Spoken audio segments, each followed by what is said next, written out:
Hello again, my name is String from my channel at GG2String, and welcome to today's video.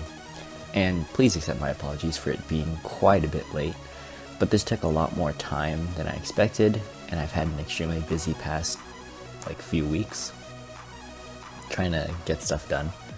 But as promised, this video is going to be a full story breakdown of Anduin Wrynn, who is the king of both Stormwind and the Whole Alliance, and is also a priest of the Church of Holy Light, representing the priest class iconically in Hearthstone. As a direct contrast to the abrasive warrior-like ways of his father, Anduin is an intelligent, peace-seeking individual, but upon being crowned High King of the Alliance, and the upcoming expansion being themed around the actual war between the Alliance and Horde, he's probably going to be forced to change his peaceful ways to participate in the bloody conflict that is coming forward. So, this is the longest script, without a doubt, that I have ever written, and it might be the longest one that I will ever write, ever. So, we're not going to waste any time, and we're just going to get right into the story.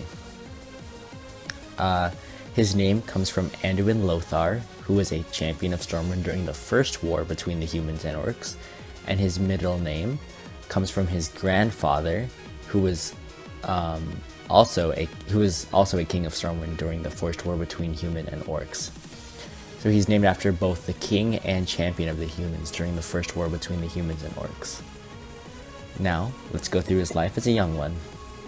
As a youth, he convinced his father, King Varian, to meet with the then war chief of the Horde, Thrall, about settling relations between the two factions, but his father, Varian Wrynn, mysteriously went missing on the way to meet with Thrall, forcing Anduin to be thrust in the role of keeping Stormwind together as the king, with only the help of Bolvar Fordragon, who would act as his regent and commander of Stormwind's forces. When Varian, after being split in two personalities, returns and is super brash and ill-fitting of the role of king, Anduin felt extremely off and knew something was wrong. When King Magni Bronzebeard visited to seek help for the dwarves, and Varian denied him after being manipulated by Katrina Prestor, who he now had a distinct interest in, Anduin met with Magni Bronzebeard, and they agreed that something was indeed amiss about his father. Later on, when training with the then still off Varian, in reward for Anduin's improvement with archery, he requested that the matters of his father's disappearance be investigated better. One day, when Anduin, Varian, Bolvar Fordragon, and Katrina Prestor, whom his disturbed father still had a mysterious infatuation for, were out riding horses, Anduin nearly fell off his course, but was caught by his father, who had sudden flashbacks on contact with his son, and he started to become normal again. But upon being touched by Katrina Prestor, he became re-disturbed and re-odd. So someday later, a second Varian, so his split personality, which we will find out about, the second Varian, who went by the name of Logash, arrived in Stormwind and unmasked Katrina Prestor as Onyxia of the Black Dragonflight. In the battle between Logash and Onyxia, Anduin and Bolvar showed up to aid Logash and his troops against Onyxia. Anduin urged Varian, so the messed up version of his father, as well as Logash, who is also his father, to stop fighting.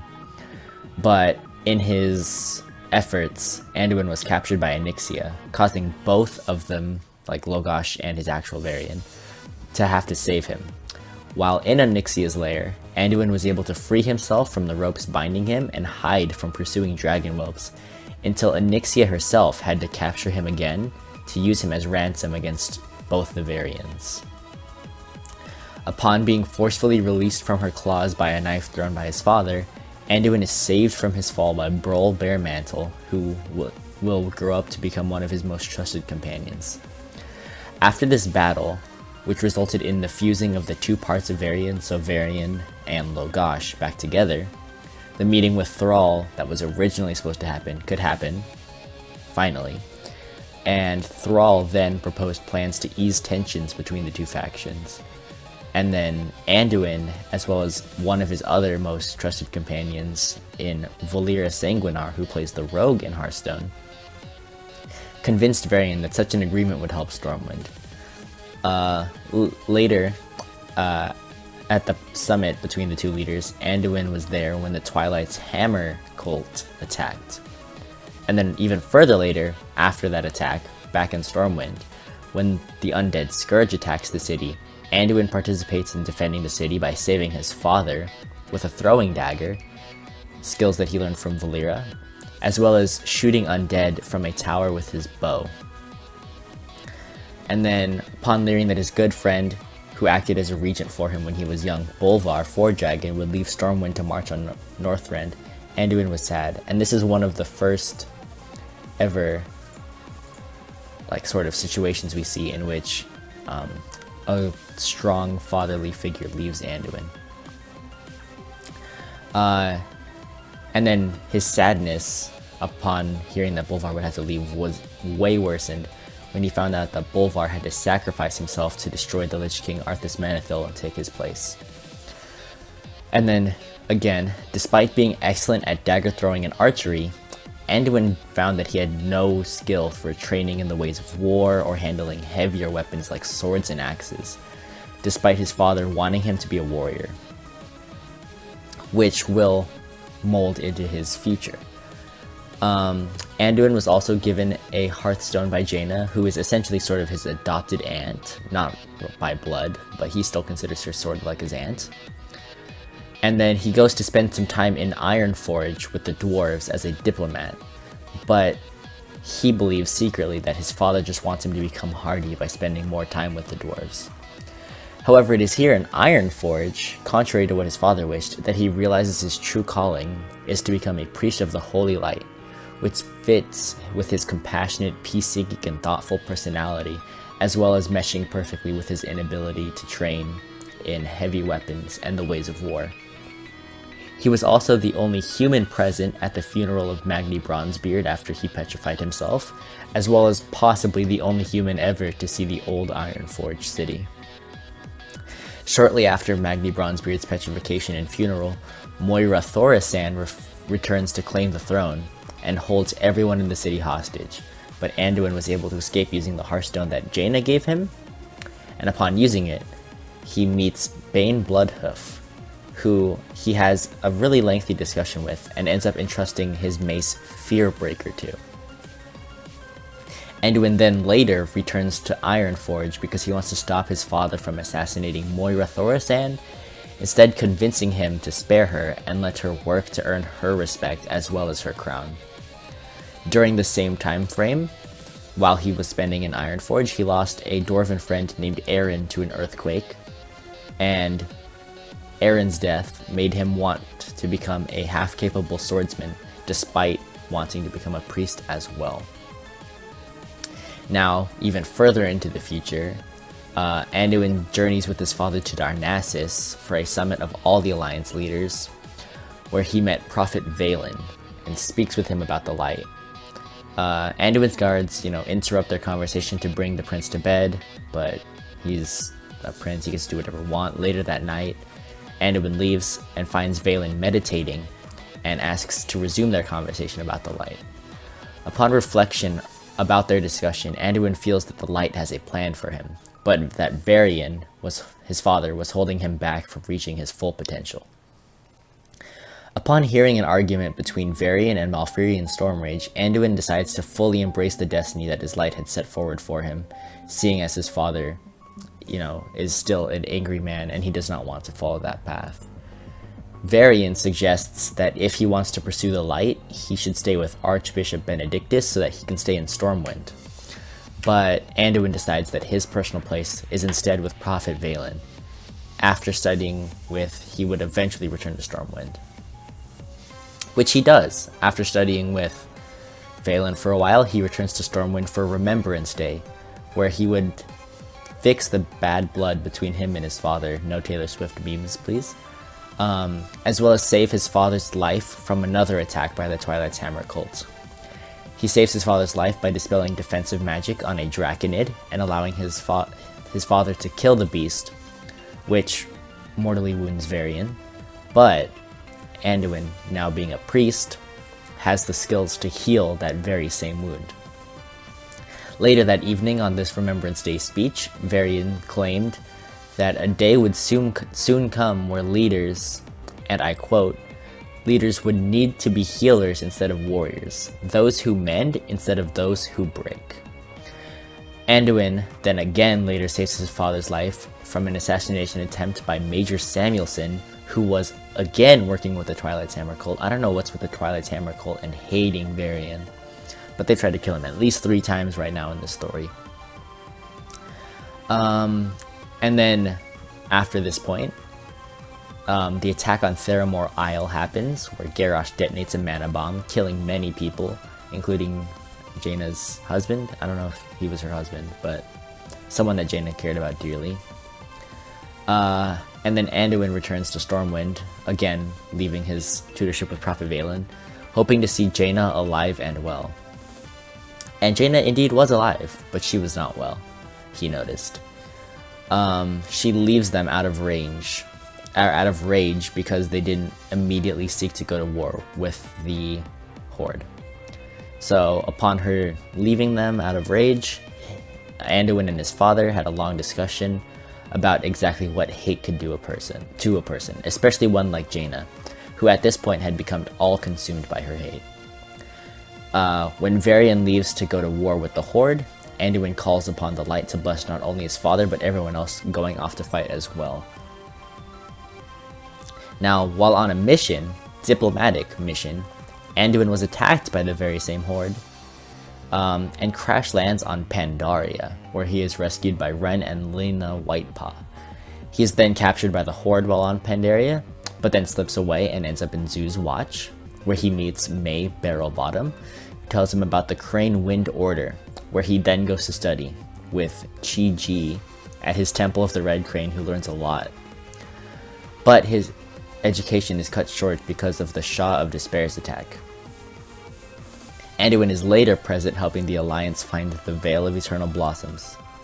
Later, Anduin asks his father to not let the Temple of the Red Crane become a war zone because of the attack of the Shah of Despair.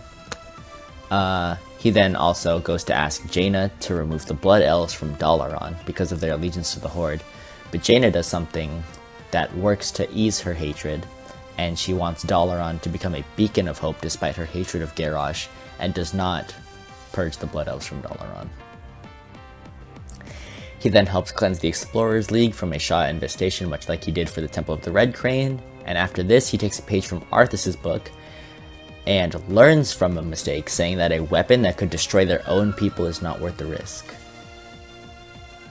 Anduin then goes on a quest to find the Harmonic Mallet to counter the power of the Horde's Divine Bell, which he then uses to fight Garrosh, who injures him badly and leaves him with a pain that Prophet Valen claims would only get worse, as well as serves to, in the future, notify him of ill intentions and bad circumstances, which is a really magical wound if you ask me. After getting his wounds healed, he spends some time talking to Rathian the dragon about many things, which causes him to distrust him. He was also present at the trial of Garrosh after Garrosh's defeat. He also invites Rathian to that, and it is revealed that the dragon does consider Anduin a friend. On the second day of the trial, Anduin claims that he believes Garrosh can change, which is going to be important later. Anduin also meets the old war chief, and they have a discussion of fate where Garrosh compares Anduin to Arthas, causing Anduin to claim that he is nothing like that fallen prince who would become the Lich King. Before Garrosh's last meal, Anduin is told by Varisa that the meal is poisoned, giving Anduin some inner turmoil as Garrosh taunts him, but the prince decides to save the actual old war chief from the poisoned meal. During Garrosh's last speech, Anduin was surprised that Garrosh did not feel bad at all about his evil actions. He later encounters Rathian and Chromie, and had experience with an alternate version of himself, alternate timeline version of self, causing him to fully understand that everyone, no matter who they were judged. one way or another. Now, sometime much later in the future, his father dies at the Battle of the Broken Shore to the Burning Legion. Anduin was in mourning, but he does feel that despite that, there is a better path to take than the one of revenge that Jaina and Gen Greymane sought after. After the Burning Legion attackers were pushed back, he thanked the Illidari and let them temporarily set up a camp in Stormwind.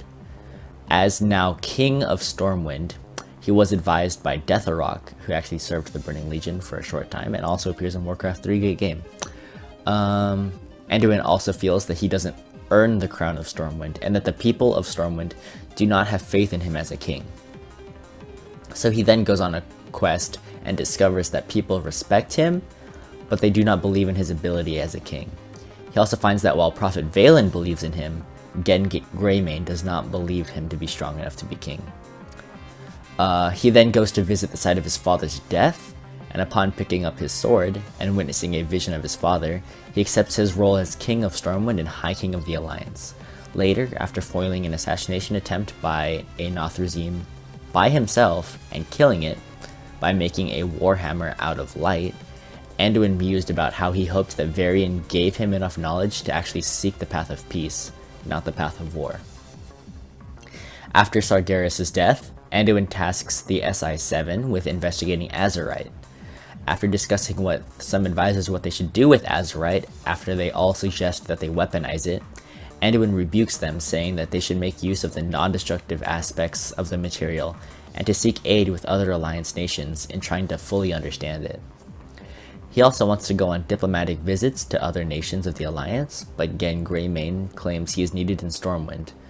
But Anduin does indeed go against that, because he feels that traveling around is best for peace in the Alliance.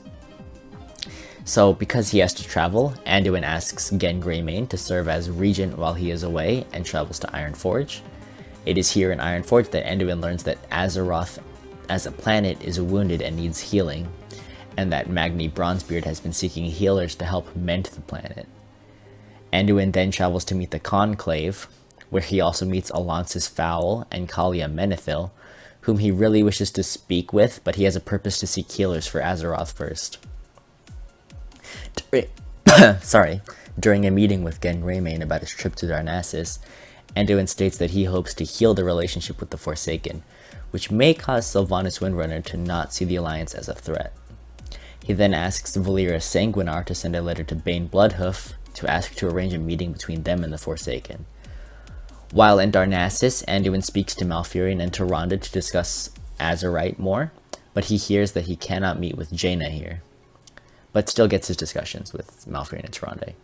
So upon returning to Stormwind, he also hears that Bane Bloodhoof was advised by Sylvanas Windrunner to cut contact with him. Anduin then returns to the Conclave and asks Alonsis Fowl if he would help in meeting with the Forsaken, and while Fowl states his doubts, he does agree to help arrange the meeting. However, all of Anduin's personal advisors are still opposed to the idea, except for Prophet Valen. After meeting all this stuff, he hears that Sylvanas has agreed to the meeting between the Alliance and the Forsaken, or humans and the Forsaken. But at the meeting, issues arise when some Forsaken want to seek sanctuary with the Alliance, and Sylvanas orders some of her Dark Rangers to kill them, while she personally kills Kalia Menethil herself. Later, after the meeting goes horribly awry, upon discussing the matter with Gen Greymane, Anduin claims that Sylvanas Windrunner cannot be redeemed, which is strange and cause for worry, because he even felt that Garrosh could be redeemed. So what possibly could Sylvanas do that could be much worse than Garrosh if she cannot be redeemed, but he can? Now, this is all the lore up until Battle for Azeroth, including the book Before the Storm. And again, I want to apologize for this video being late, but I've had a much busier week than I had at all imagined. And this video took a lot longer to create than I expected. I do hope you enjoyed the video, and if you did, please be sure to leave a like and comment down below. Please be sure to subscribe and stay tuned for more videos like this. Thank you very much for watching. This has been String from my channel at GG2String, and peace. Peace.